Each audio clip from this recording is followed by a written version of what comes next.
So in the previous class, I gave you some work to find out about what is EIA and what is carbon neutrality. These two are actually has a very much importance in the present scenario of our country. One thing, what is EIA?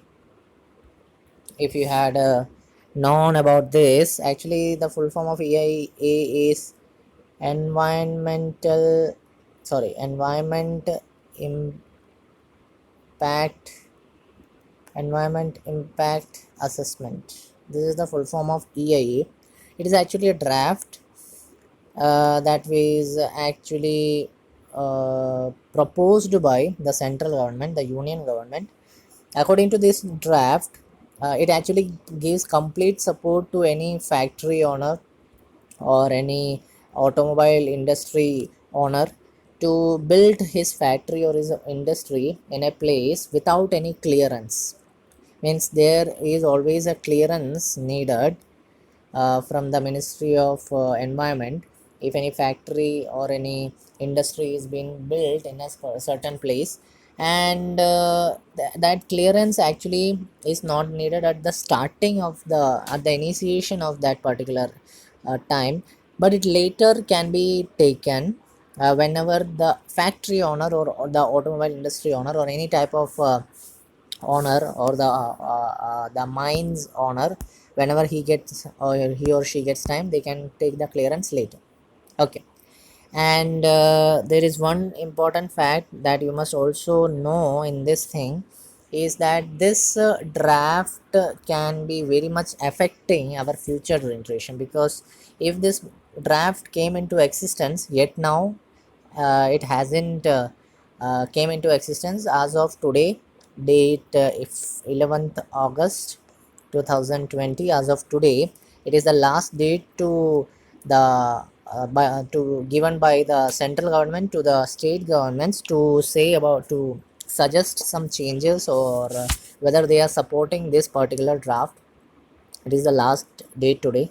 If this bill, if it is coming into a bill, this EIA, it will be a very much affecting issue in the environment. Why? I will give you one or two examples.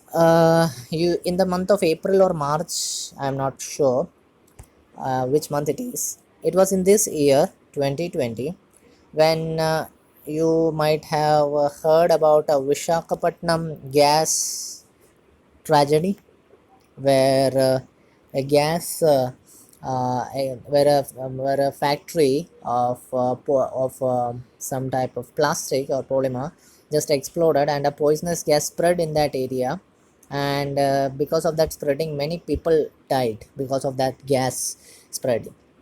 The factory, it was actually of LG. That factory was actually of LG, and they didn't have the clearance that I already told you. They didn't have the clearance of the environment ministry to build that factory there, right?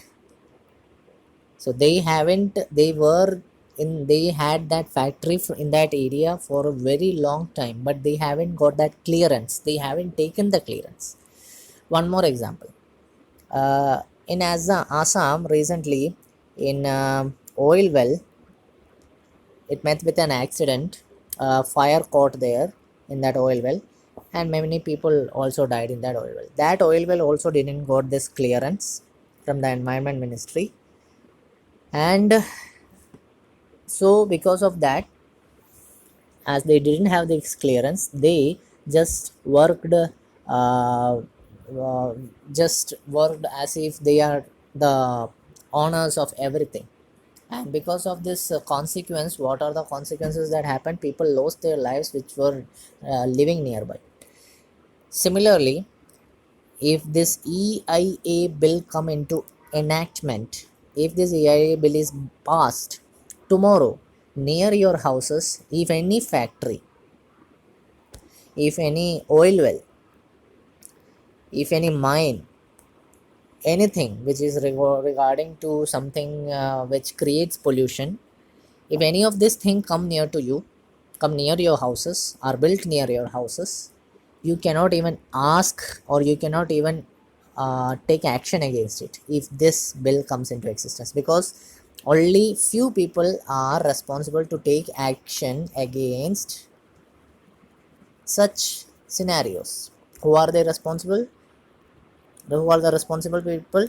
One, a civil administrative officer, could be an IAS officer, could be could be an IPS officer, could be a district magistrate. Such a higher posted person can take an action by themselves, not by asking from anyone, by themselves on their own. So they are responsible. Second person who can take action against that particular factory is the factory owner himself. If the factory owner says that I am the one responsible for it, please arrest me, then the factory owner can be arrested. No civil, no citizens, no person residing near it, no citizen, no environmentalist, no naturalist, no person who fights for the nature, no one can ask against it despite these two people. This is another problem of the EIA. So this EIA bill, if it becomes a bill, then I can assure you one thing: for the next 100 years in our country, you will have to face more and more consequences, worst consequences that had happened in this year 2020 to the whole world. Okay, that's about EIA. There is more thing, but in order to make you understand that one, that EIA definition is all that enough. Second thing is carbon neutrality. We all know that the whole world is under the attack of several greenhouse gases. So these greenhouse gases, if we reduce up to a limit, then the problem like global warming, ultraviolet radiation attacks can be limited up to a limit. So that process is actually known as carbon neutrality. United Nations, the organization that tries to maintain keeps in the whole world, this organization along with some other nature development organization, especially United Nations subsidiary UNEP, United Nations Environmental Program, they had decided that at least by 2040, at least by 2040 they will be carbon neutral. Means they will not produce anything which produces carbon, like coal, nuclear power plant, or factories which produce poisonous gases, coal mines that produce poisonous gases, other type of mines that produces greenhouse gases. So they had decided, UNEP decided that by 2040 they will try to reduce the carbon amount in this world, and many countries had also taken resolution. Recently, Germany, one of the most powerful country and developed country in the world, has avoided completely coal and nuclear power from their economy. They have completely banned or completely avoided coal and nuclear power. It was actually because of the pledge that they had taken about new carbon neutrality. But some countries do not actually accept it about carbon neutrality because their economy depends upon this carbon producing things.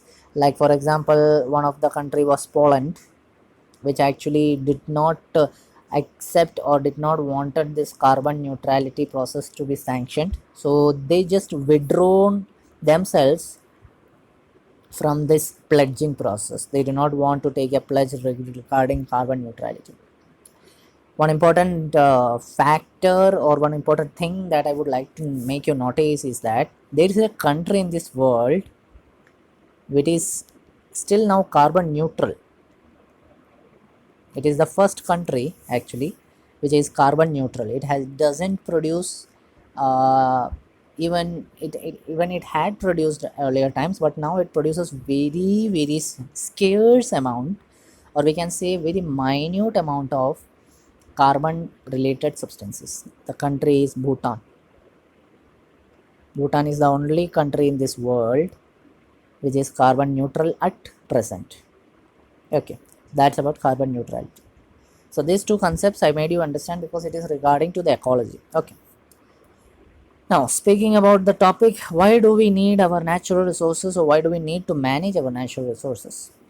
Not just the roads and buildings, but all the things we use and consume: food, clothes, books, toys, furniture, tools, vehicles. These all are obtained from the resources of this earth.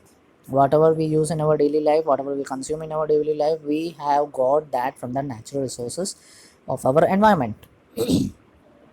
So the only thing we get from outside is energy we receive from the sun. So the only thing actually we get out of the earth is actually the solar energy. All other things you can get it from our earth. You get wind energy, you get thermal power energy, you get electrical energy, you get solar nuclear energy, different type of energies you can get from earth. But the only thing you don't get from earth is actually the solar energy, because it is received from sun. Even this energy is processed by living organisms. Many organisms use this energy. Okay, so why do we need to care about it? What is the need? It is because there are not unlimited, and with human population increasing at a tremendous rate due to improvement in healthcare, the demand for all resources is increasing at an exponential rate. You know that if you draw a graph with respect to the time and population of our world, you will see a graph which is going so high, which is actually increasing and increasing and increasing. And there is no doubt in the coming generation, in the coming years, near about 100 years from now, no doubt there will be a situation where your grandchildren, or our, or my grandchildren, or this society's next generation after generation, they will not get even a piece of land to stay upon. They will not get a piece of land. Okay, so and we know that because of this tremendous amount of population burst, there are different scenarios where the resources demand of the resources is so high. So the management of natural resources must be kept in long term, so that even the last of the generation which stays in this earth can use it properly. So we need to use it very logically, and we also must think about its sustainability.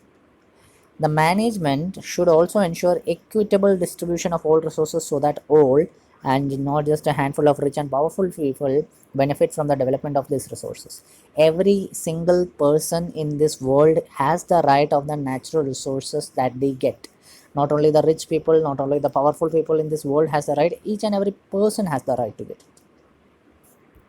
Another factor that we consider, if we consider, then while we exploit these natural resources, these natural resources is the damage we cause for the environment. While these resources are either extracted or used, we use the natural resource, we exploit the natural resource, we extract the things from natural resource, we destroy the natural resource. Actually, the most appropriate word is exhaust the natural resource, completely wipe out. Like for example, this mining process causes a pollution of a large amount, and it produces a large amount of slag. It is a waste which is produced from the mining process, which is discarded for every ton of metal extracted. You extract iron from earth. If you extract iron from earth, then because of that extraction process, you have to throw out some waste, because of the purification, maintenance of that metal, making shininess. You throw out many large amount of waste during that process. So that is actually known as slag, and that slag is discarded or thrown into the nature, which tremendously occurs, which tremendously causes many problems. So the sustainable natural resource management demands that we plan for the safe disposal of these waste. Sustainable development not only says that you must use natural resources logically, but it also says that waste if